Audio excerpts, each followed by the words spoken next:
mengapa kematian beliau menggemparkan Kairo dengan pemakamannya yang dihadiri lebih dari 1,5 juta orang. Mari kita simak kisah dari Asosiasi Universitas Islam Mesir ini. Al-Kisah dari kampung kecil bernama Tafahna al-Ashraf, distrik Mittelghamir, Provinsi Dakohlia, Mesir, ada 9 orang sarjana miskin lulusan Fakultas Pertanian. Lalu mereka pun sepakat membuat sebuah peternakan unggas, sembari mencari mitra ke-10. Namun mereka terbentur modal. Maka dengan sekuat tenaga mereka kumpulkan dari hasil menjual tanah, perhiasan istri, hingga meminjam. Meski tidak banyak terkumpul, namun mencukupi untuk memulai usahanya. Pertanyaan tersisa, siapa mitra yang ke-10? Insinyur Solah, satu dari mereka pun berkata, "Aku sudah menemukan mitra yang ke-10. Siapa?" kata teman-temannya. Allah, lanjutnya. Allah akan menjadi mitra usaha kita yang ke-10. Allah akan mendapat 10% dari keuntungan kita. Dengan perjanjian, Allah yang akan memberikan perlindungan dan pemeliharaan, keamanan dari segala wabah penyakit. Akhirnya mereka pun sepakat. Kontrak kerjasama pun ditulis secara rinci dan dicatatkan ke notaris, lengkap dengan peran mitra ke-10 tersebut.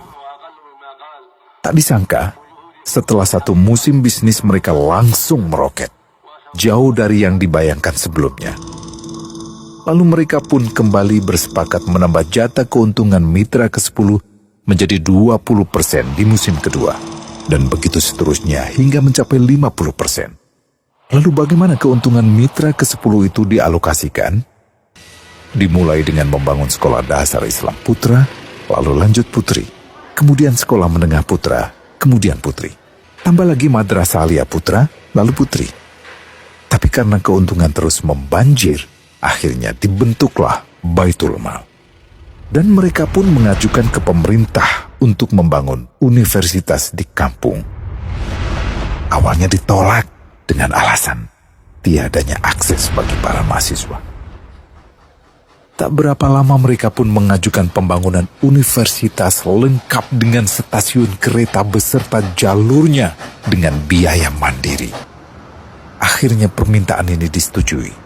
Dan pertama dalam sejarah Mesir, berdirilah sebuah universitas di perkampungan kecil. Semakin berkembang, dibangun pula fakultas kedua, ketiga, keempat hingga asrama putri dengan kapasitas 600 kamar. Lalu asrama putra dengan 1.000 kamar.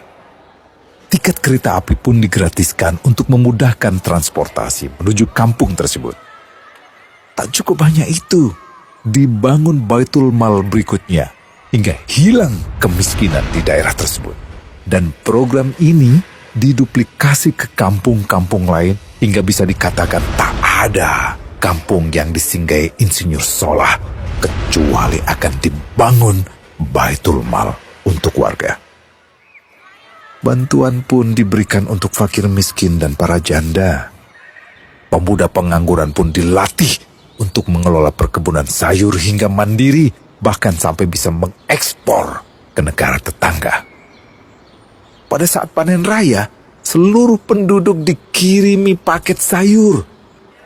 Di hari pertama Ramadan diadakan buka puasa bersama untuk seluruh penduduk desa. Mereka memasak dan hadir ke lapangan yang dipenuhi beraneka makanan. Disiapkan juga perabotan untuk gadis-gadis yatim yang ingin menikah. Dan ini semua merupakan sedikit dari banyaknya kebaikan yang dilakukan oleh Insinyur Solah.